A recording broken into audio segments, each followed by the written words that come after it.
Thank you so much, Secretary Perdue. Thank you for all you do for our farmers across this nation, for our families. Thank you for what you've done for Georgia. And Kellyanne, I admire you so much. Thank you for your patriotism. You're a great conservative leader of our country, strong conservative woman, so thank you so much. And thank you all for being here today.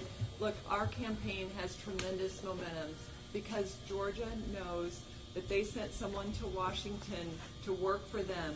I don't owe anyone in Washington anything. And Chuck Schumer made very clear the stakes of this race. He said, now we take Georgia, then we change America.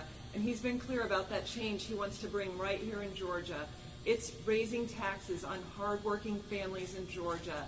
It's crushing regulation. It's big government. It's open borders. It's defunded police, lockdowns. That's what they want to bring to Georgia. We've gotten the message out to Georgians that they have a fighter for them in Washington. I've committed I will always be an outsized voice for Georgians in Washington. Look, I'm a business person. I'm not a politician. In fact, I moved to Georgia about 2 decades ago as a job seeker. I became a job creator right here in Georgia. I was blessed to live the American dream. That's what I'm fighting for every single Georgian. And that's what's on the ballot tomorrow, January 5th, Tuesday. This is why Georgians have to get out to vote. The American dream is on the ballot. That's what David Perdue and I are fighting for. The Democrats want to bring socialism to our country. They've been very clear. They want high taxes put on Georgians to fund big government, socialized health care, open borders. We have to hold the line here in Georgia. We are literally the firewall to stopping socialism. And my opponent, radical liberal Raphael Warnock, is Chuck Schumer's rubber stamp to advance that radical agenda.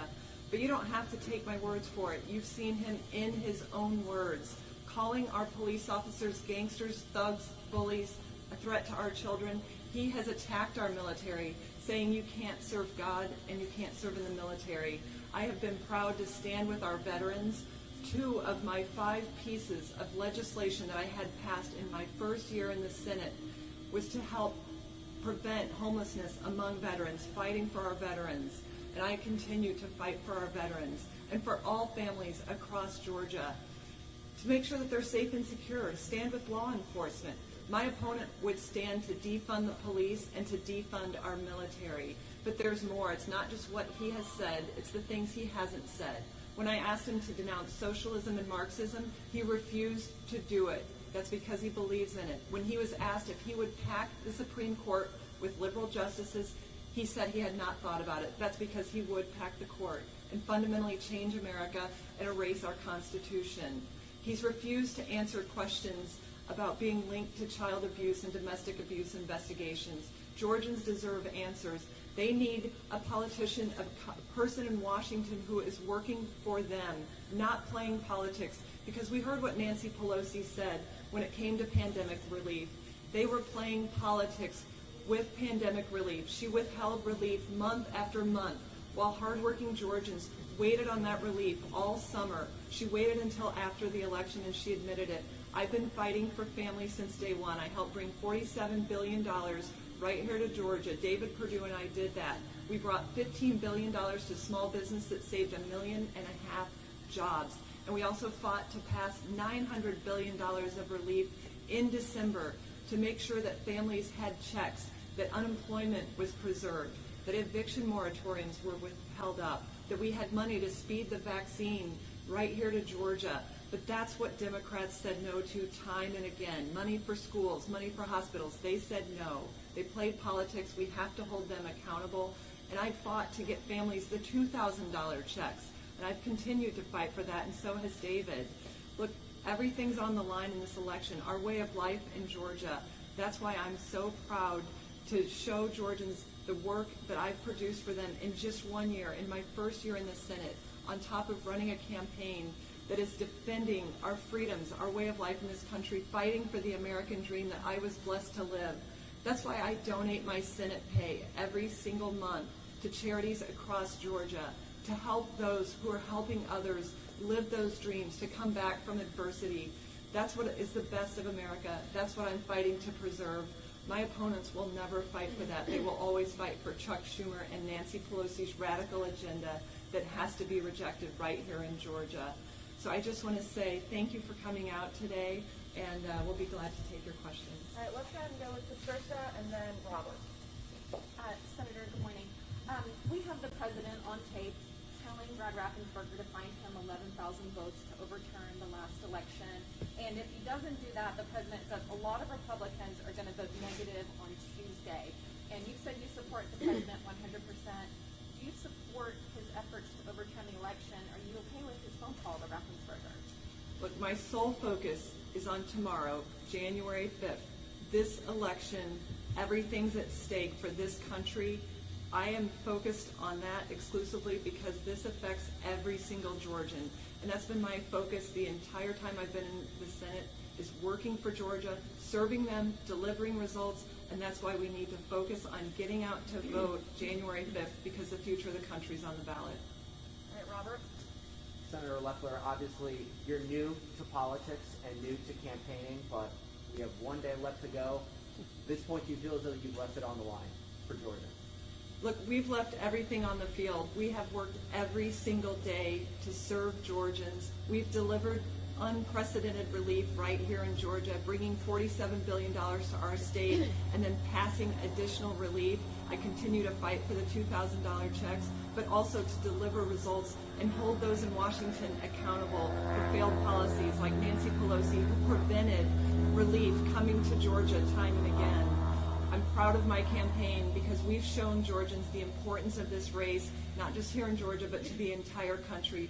We are the firewall to stopping socialism in America, and we are going to run through the finish line.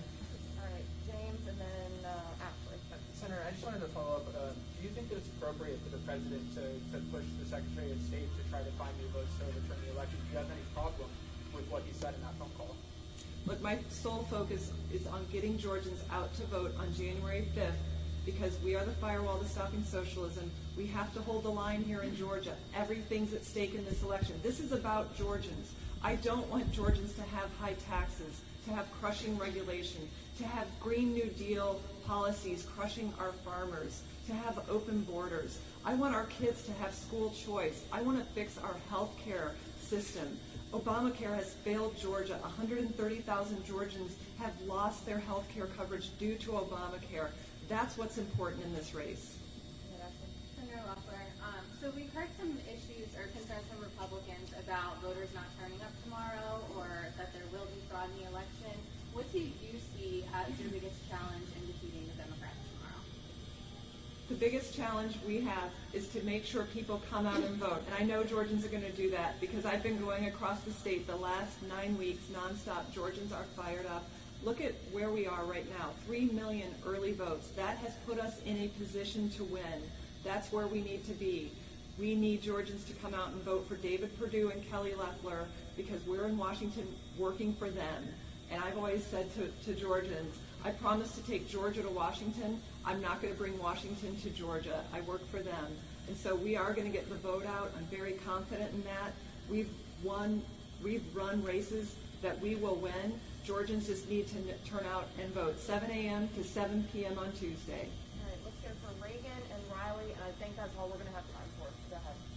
Senator, so President-elect Biden is paying a visit to Georgia today. What's your response ahead of tomorrow's election? I have my sole focus is on getting the vote out tomorrow. Georgians need to know that Biden would be here campaigning for the two of the most radically liberal candidates that have ever run for Senate in this country. These candidates would be a rubber stamp for Chuck Schumer to change America, to usher in high taxes, crushing regulations, defunding the police, lockdowns. That's wrong for Georgia, and that's wrong for this country. All right, go ahead, Riley, wrap us up. Senator Loeffler, obviously the president's sitting here tonight rallying in Dalton. What is the message you hope to give to voters on the turnout? Well, I know what the president's going to do. He's going to do exactly what he did last month when he was here. He said, you have to exercise your right to vote. You have to get out and vote for David Perdue and Kelly Loeffler. This is too important. He knows that all Georgians will come out to vote because they know what's on the line. But he's here just to make sure that we get that job done. All right, thank you guys. Guys, we're done. We got to run, but thank y'all. Thanks, Beth.